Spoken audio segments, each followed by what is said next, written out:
नमस्कार दोस्तों, मैं अवनीश आपका फिर से एक नई वीडियो के साथ स्वागत करता हूं। तो कैसे हैं आप सभी? आई होप आप सभी बहुत अच्छे होंगे। दोस्तों, बात है 18वीं सदी की, जब फ्रांस की क्रांति से पूर्व इंग्लैंड के उत्पादन के क्षेत्रों में जो यांत्रिक आविष्कार एवं वाष्प की शक्ति के उपयोगों से जो व्यापक बदलाव हुए, उन्हीं बदलावों के कारण लोगों की जिंदगी जीने में और उनके विचारों में जो मौलिक बदलाव आए, उन्हीं बदलावों को औद्योगिक क्रांति कहा जाता है।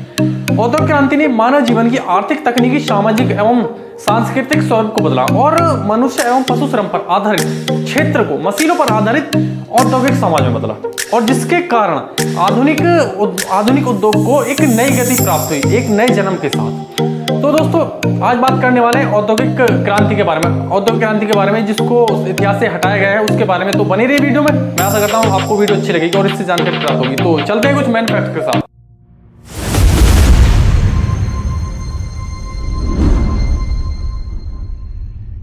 बताया जाता है कि औद्योगिक क्रांति शब्द का प्रयोग सबसे पहले 1837 में हुआ था, और शब्द का प्रयोग किया था एक फ्रांसीसी अर्थशास्त्री थे जिनका नाम था अगस्ते ब्लॉकवी।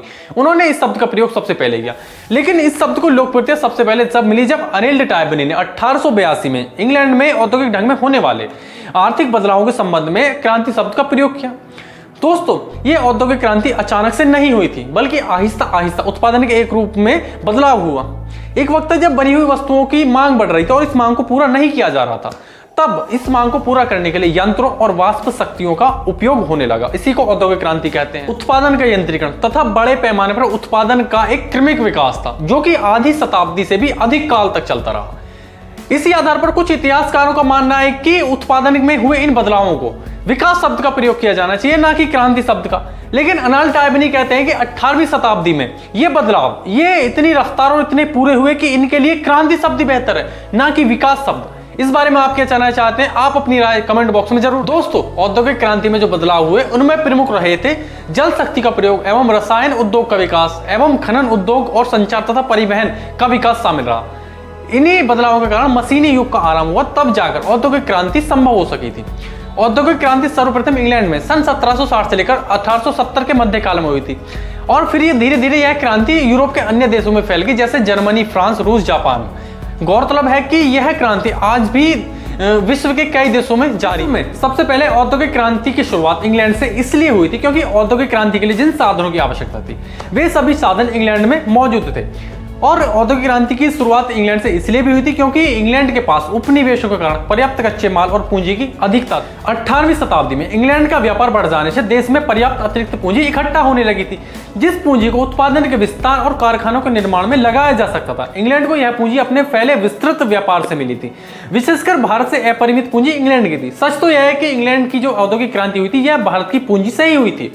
इंग्लैंड में बैंकिंग प्रणाली स्थापित हो गई थी, जिससे व्यापार और उत्पादन जैसे कार्यों के लिए उद्योगपतियों को पूंजी कराने के लिए तैयार थी। इंग्लैंड में अपार संपत्ति एवं संयुक्त संपत्ति कंपनियों की स्थापना ने वैश्विक व्यापार पर इंग्लैंड का एकाधिकार स्थापित कर दिया। औद्योगिक क्रांति की पृष्ठभूमि एवं घरेलू उत्पादन प्रणाली भी इसमें शामिल रहे हैं। सामान्य कारीगर अपने परिवार की मदद से तथा औजारों द्वारा वस्तुओं का उत्पादन किया करते थे। इनके द्वारा बनाई गई वस्तुओं को व्यापारी बाजार में ले जाते थे। इसी को घरेलू उत्पादन प्रणाली कहा जाता था। धीरे धीरे मांग बढ़ी तो घरेलू उत्पादन प्रणाली कमजोर पड़ने लगी। फिर 1750 ईस्वी में यंत्रों तथा औजारों का प्रयोग हुआ, जिससे कि मांग को पूरा किया जा सके। ये नवीन प्रणाली ही कारखाना प्रणाली में बदल गई। कारखाना प्रणाली स्थापित हो। इंग्लैंड में औद्योगिक क्रांति से पहले कृषि क्रांति शुरू हुई थी 16वीं शताब्दी में। कृषि क्रांति ने ही औद्योगिक क्रांति के लिए श्रमिकों की आपूर्ति की थी।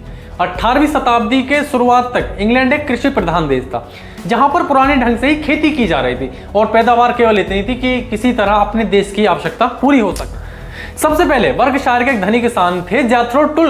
उन्होंने 1701 ईस्वी में ड्रिल का आविष्कार किया, जिसकी सहायता से बीज बोने का कार्य एक सीध में जल्दी और आसान होने लगा।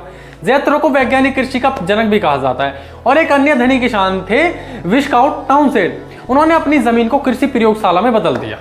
उन्होंने सलजम, जो कि उस वक्त का एक नया पौधा था, उन्होंने उसकी वृद्धि को लोकप्रिय बनाया। इसी कारण उन्हें विस्काउट टाउनशेंड सलजम का उपनाम। लिस्टरशायर के एक कृषक थे रॉबर्ट बैकवेल। उन्होंने 1770 ईस्वी में वैज्ञानिक प्रजनन विधि द्वारा गायों तथा भेड़ों की नस्लों में सुधार किया। उन्होंने अपने प्रयोग द्वारा एक ऐसी नई भेड़ को उत्पन्न किया जिसका भार औसत 21 पाउंड था। इसका परिणाम यह हुआ कि सस्ती दर पर अधिक मांस लोगों के उपभोग के लिए उपलब्ध हो। औद्योगिक क्रांति के कारण यातायात के साधनों को विकसित किया गया, जिससे कि यातायात सुगम एवं सुविधाजनक हो गया। बस इतना ही नहीं, औद्योगिक क्रांति के कारण देश विदेश में सुविधापूर्ण यात्रा करना भी संभव हो पाया है। औद्योगिक क्रांति से कृषि के क्षेत्र में तकनीकी को शामिल किया गया, जिससे कि कृषकों को कम मेहनत करनी पड़े।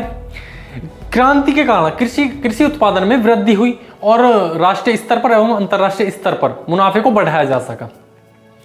औद्योगिक क्रांति के कारण विज्ञान के क्षेत्र में भी तेजी से तरक्की हुई, जिसके कारण दुनिया भर में विभिन्न प्रकार के नए नए प्रौद्योगिकी की खोज संभव हो सके। औद्योगिक क्रांति का सबसे बड़ा मुख्य लाभ यह था कि इसके द्वारा उद्योगों के उत्पादन क्षमता में तेजी से वृद्धि होती रही।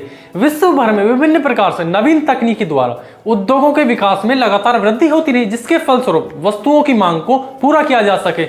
औद्योगिक क्रांति अवधारणा के नियमों पर आधारित है। आधुनिक इतिहास में औद्योगिक क्रांति को विभिन्न प्रकार के क्षेत्रों में बदलाव की भावना से शुरू किया गया था।